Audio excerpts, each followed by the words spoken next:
Now, meanwhile, 4 candidates contesting for the Central Provincial Council elections joined the Satna political debate program yesterday at the Stein Studios in Wat Malana.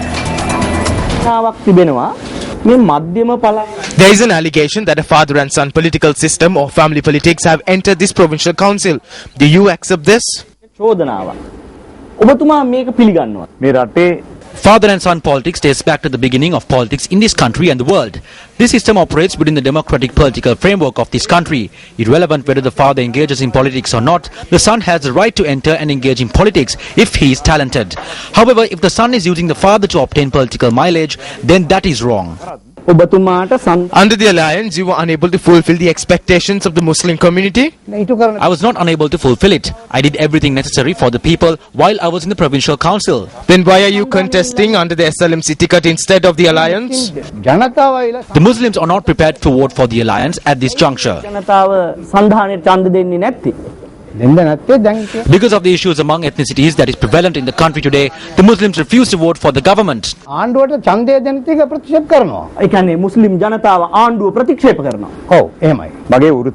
a farmer by profession. After engaging in farming for over 50 to 60 years, the farmers who cannot work anymore use a farmer pension scheme as a source of income. However, for the past 18 to 20 months, these farmers have not received their pension. It is in this backdrop that the elections is being held. If the UPFA government claims victory in this provincial council election, the people will fall deeper into misery. The present provincial council system is maintained by squandering the people. The people are disgusted with this system. Everyone is waiting for the 21st in order to hand over the provincial council to the United National Party. The foundation stone for the science laboratory of the Elakanda Tamil School in Horana was laid this morning under the auspices of parliamentarian Vidura Wickramanayake. This is the election period. It will be held in areas that contribute to the largest income to the country through the plantation sector. But everyone is fighting with each other. It is those of the same party who are fighting. This is a very disappointing situation. They love the people to an extent where they would fight to reach certain positions. Are these the type of people who will be elected as our representatives and leaders? This is the current situation. And up next is the newspaper cartoon of the day.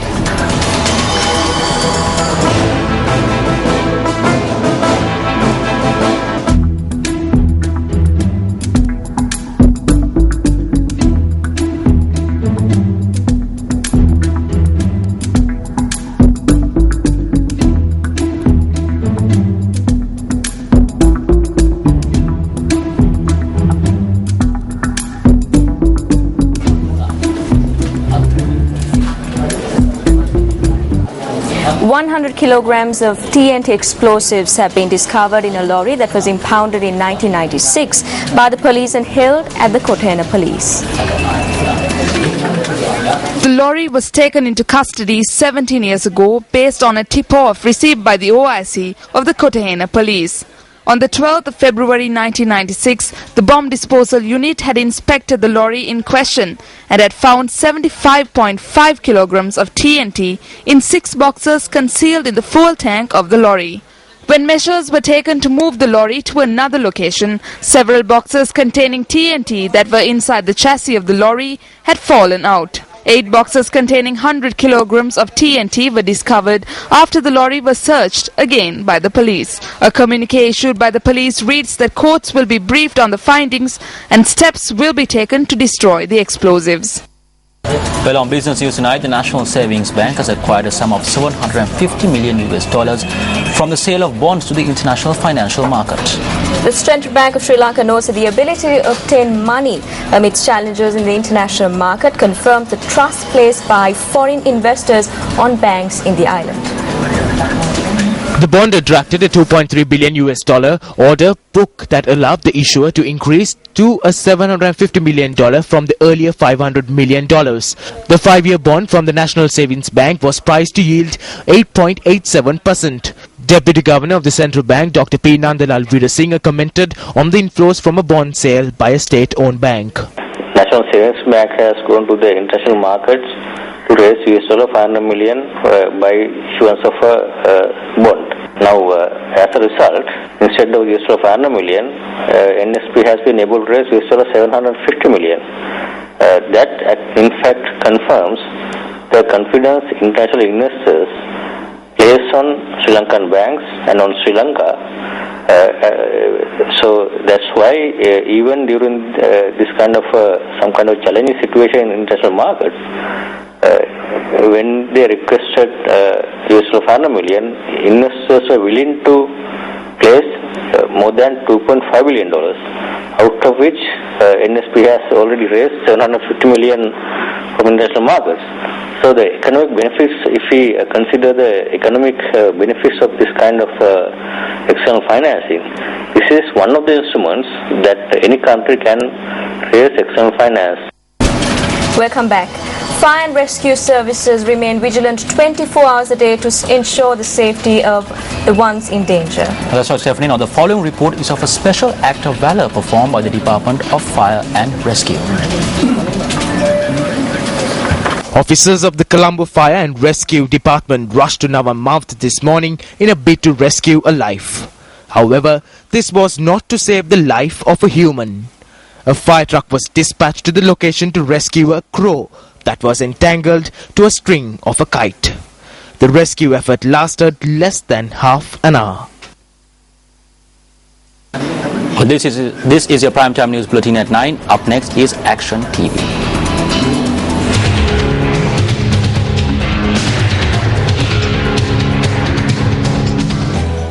This individual is the oldest living person in the Manampitiya Tamil village.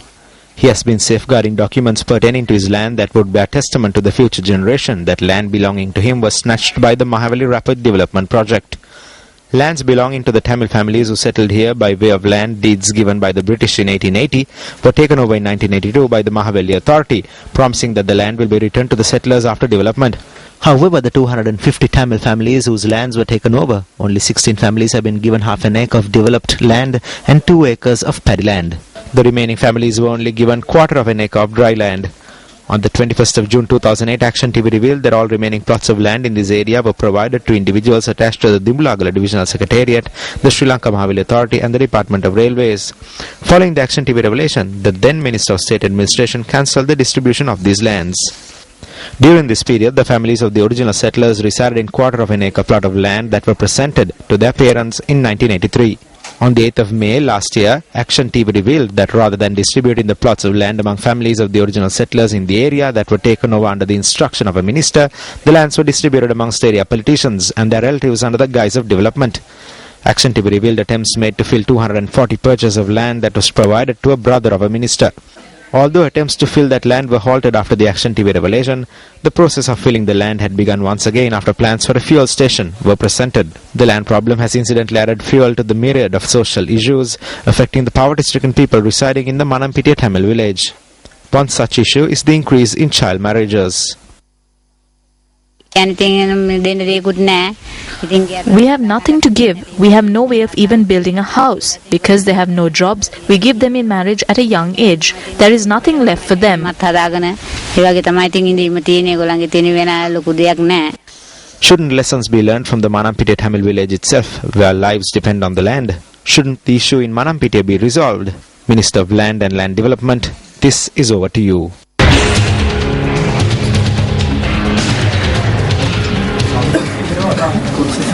Thomas Alva Edison was an American inventor. Now, Thomas Alva Edison developed many devices that greatly influenced life around the world, including the phonograph, the motion picture camera, and the long-lasting practical electric light bulb.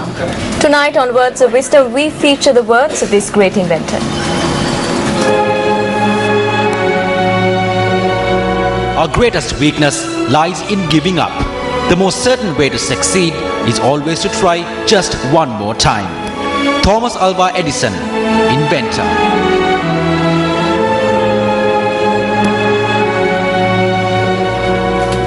The State Music Awards 2013 was held at the Maharagama Youth Services Council Auditorium yesterday. Now, Shakti FM and Shakti TV bagged 3 awards at the ceremony.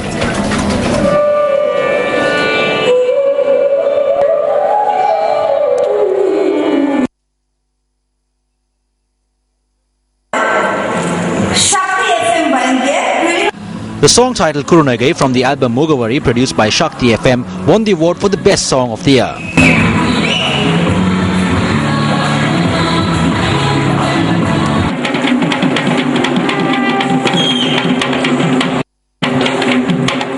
The song titled Kilino Chipanga from the album Mugavari won the award for the best folk song of the year. Shakti TV won the award for the best visualization.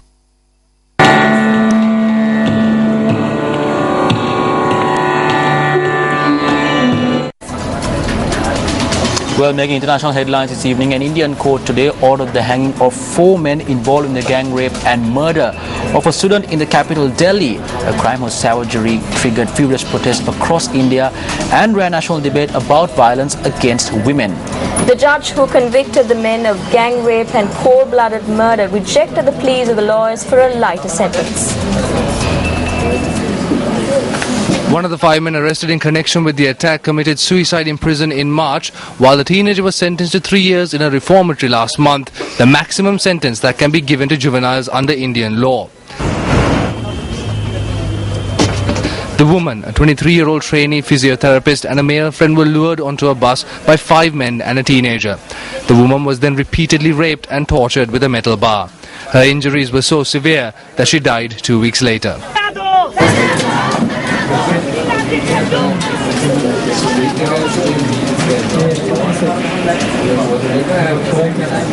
Moving on to more international news, India's main opposition party has named controversial politician Narendra Modi as its prime ministerial candidate for election due next year.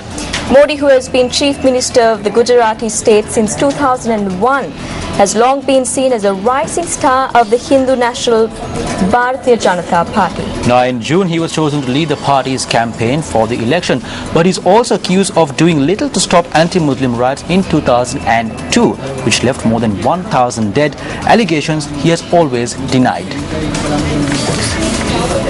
In the meantime, moving on to sports news, Indian fast bowler S. Sreesanth has been banned from cricket for life for engaging in spot fixing during the 6th edition of the Indian Premier League. Sreesanth's Rajasthan Royals teammate Ankit Chavan is also banned for life. 3 Rajasthan Royal cricketers, including Sreesanth, were arrested by the Delhi police last May over allegations of spot fixing. The disciplinary committee of the Board of Control for Cricket in India, appointed to investigate the allegations, convened a meeting today, and a release from the BCCI states that Rajasthan Royals player Amit Singh was handed a 5-year ban. Siddharth Trivedi, another Royals player, was suspended for a year for not reporting an approach, while Harmeet Singh, who faced a similar charge, was cleared due to the lack of evidence. With that, we wrap up Primetime News. I'm Stephanie Lazarus. And I'm Shahin Jurampati. Have a good night and a pleasant weekend ahead of you. Hotline 0114-896-896. www.newsfirst.lk. Feedback at newsfirst.lk.